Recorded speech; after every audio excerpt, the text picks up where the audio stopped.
Nagsimula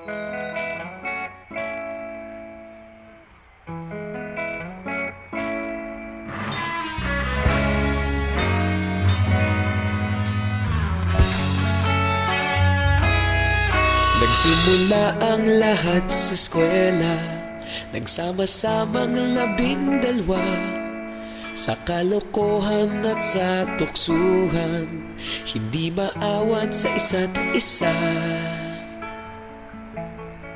Madalas ang standby sa cafeteria, isang barkada na kay saya. Laging may hawak-hawak na gitara, konting udyok lamang kakanta na. Kay simple lamang ng buhay nun, walang mabibigat na suliranin. Problema lamang laging kulang ang datong. Sana napunta ang panahon? Sana nga ba? Sana nga ba? Sana napunta ang panahon? Sana nga ba? Sana nga ba?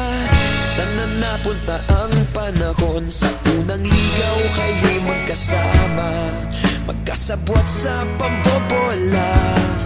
Walang sikreto kayong tinatago, okay sarap ng samahang barkada.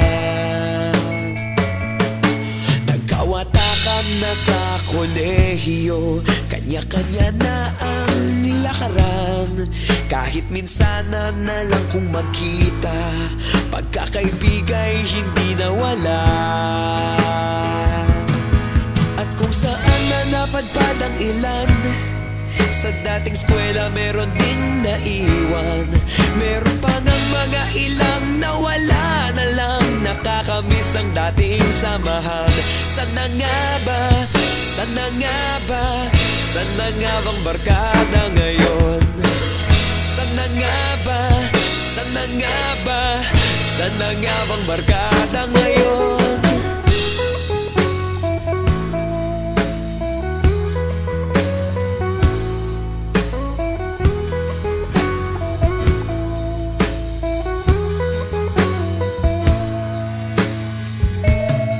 Ilang taon din ang nakalipas, wala pa sa aming tatay na nagsusumikap upang yumaman at guminhawang kinabukasan. Paminsan-minsan kami nagkikita, mga naiwan at natira. At gaya nung araw namin sa eskwela, pag magkasama'y nagwawala.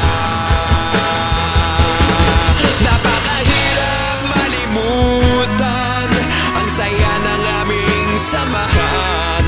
Kahit lumipas ng ilang taon, magkabarkada pa rin ngayon. Magkaibigan, magkaibigan, magkaibigan pa rin ngayon. Magkaibigan, magkaibigan,